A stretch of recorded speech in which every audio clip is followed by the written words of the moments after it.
was going to open with a poem. Jack Kerouac and Truman Capote. I have to say they're within me. That's where I found them. Yeah, physically maybe not, but Truman Capote, they're both good. They inspired me to write poetry when I was about 5. Okay, I'm going to start off with a poem called Private, 12XU Punk Nostalgia.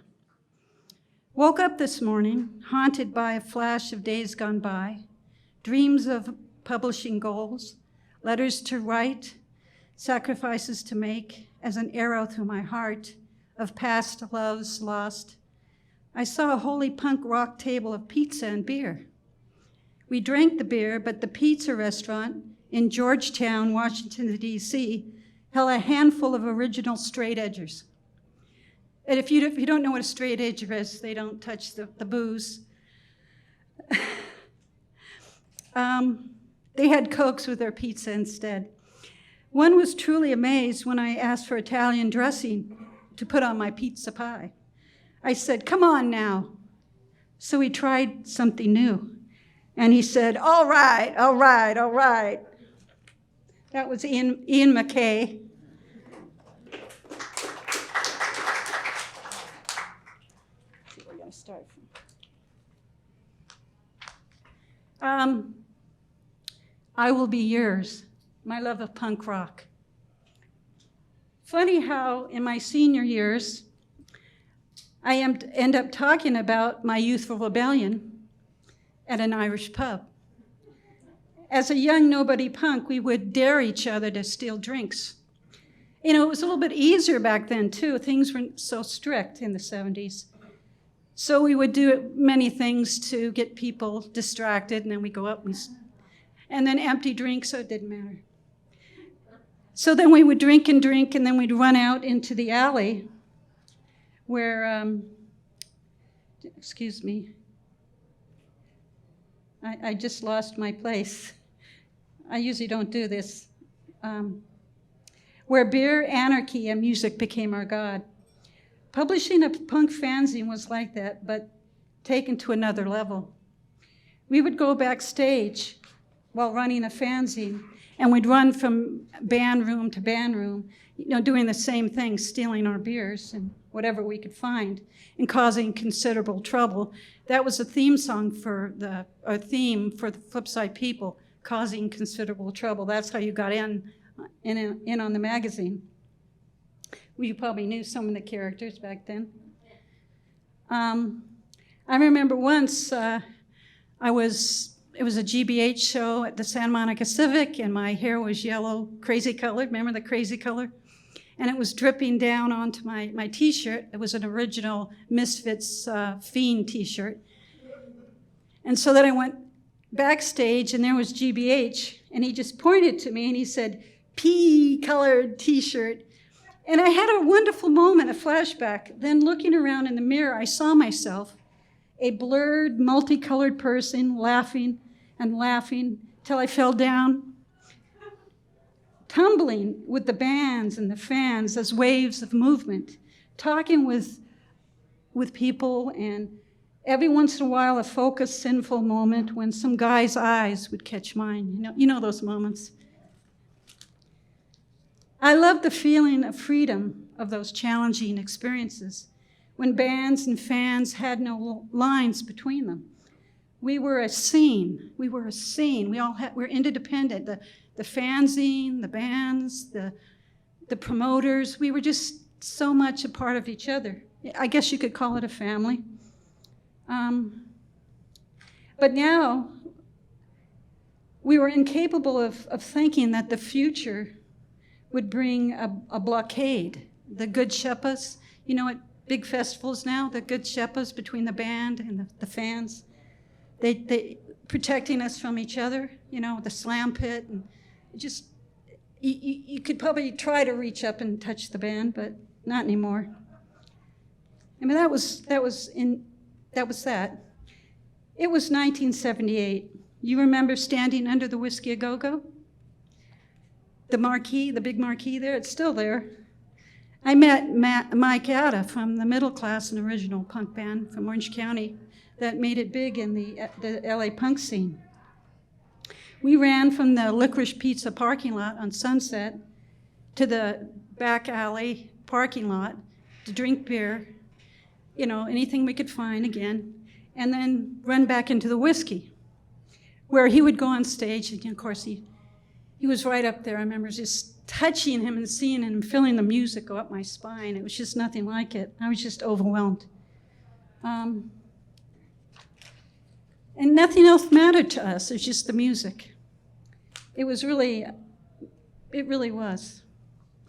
Inhaling, and then there was another time inhaling amyl nitrate and standing under the same marquee, the Whiskey marquee, when receiving one of those dumb germ burns that you hear about.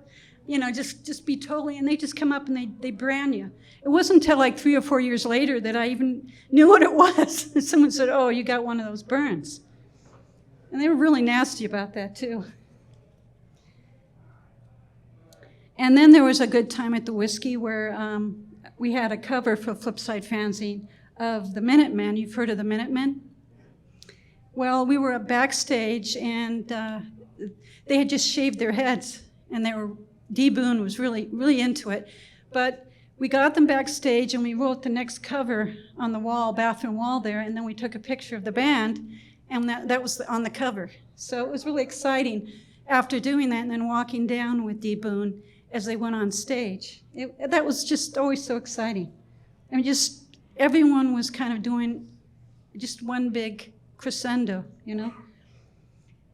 The mixture of fans and bands was a scene even now haunts my nights. I still wake up and think about that closeness and intimacy and desperation.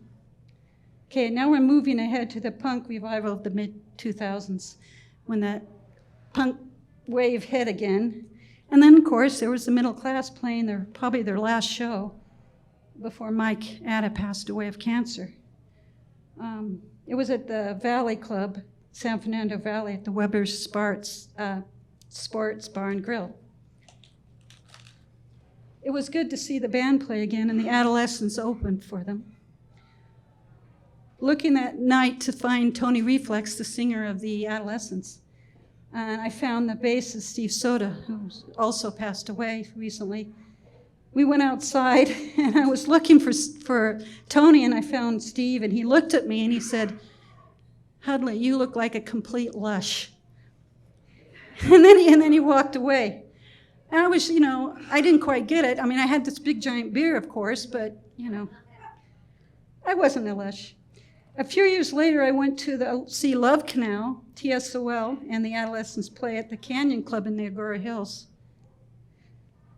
I saw the Adolescents before the show, and then there was Steve and Tony. Just, I felt love, those waves of love that you get from music and friendship and respect. But like I said, I don't think I ever was a lush. But I do occasionally get lost in a hole, and want to experience that rush again of punk rock. It's, I think my husband and my son know that. But, and this is kind of about my son when he was initiated into punk rock at that show, To the True Sounds of Liberty.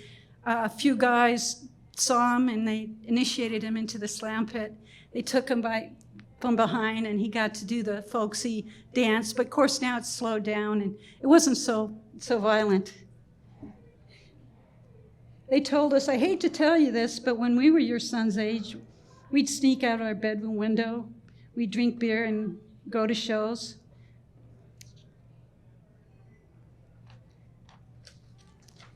I don't know if you know Steve Human from the Vandals and badass bass player for Detox.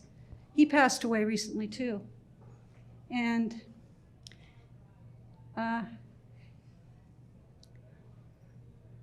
he was always around causing considerable trouble too. Just seeing his face light up and devious made the punk rock life special. He had a good heart. Once at a club in 1980s, I was having a really hard time. The local punk crowd seemed notoriously cruel. I walked out of the club down the street. A few blocks down the street, I saw a hard curve, and I just sat there with my legs between my knees and my face between my knees, and I thought, oh, that's it, you know, I've had it with punk rock. Then all of a sudden I heard a voice, and he's hey, Hud, that's what he used to call me. I looked up, and there was Human with his goofiest of faces. We talked a short time, and he said, you know, by now, Hud, that we're all a bunch of fucking assholes. He got me laughing, and then we walked back into the club. Human on stage was dangerous. He would swing his bass. I don't know if you ever saw him, but it was just like in a full circle. He would just start moving around and around, and we would just hold our breath. You know, I'm surprised no one got killed by him. I don't know if you've seen him, but I miss him a lot. So many bands and clubs and so many members of bands, their fire and creativity still get me to wonder. And I know I should have been in a band, because I see them touring now, you know, all over the world. And it just amazes me. These young guys just, it's the year of the bands. It really is. Seeing them travel all through Europe, China, well, maybe not China, Japan, but everywhere, Australia. I'm kind of jealous because of COVID, this is one of my first nights out. I really wish I could be with them. Once upon a time, receiving a postcard from a touring band was really thrilling. Like a postcard from Keith Morris from the Circle Jerks, or from the DC band Rites of Spring. One of my favorite postcards was from Calvin. He was a singer from an Olympian Washington band called Beat Happening. They're a really cool band. Anyway, he sent me a Valentine's letter, and he put the candy in the letter, and he crushed it, and then he said, and then of course, you know what it says on the cover. It said, "Will you be mine?" And that's what I started this out with, but I don't think I said it. I will be yours. That's it.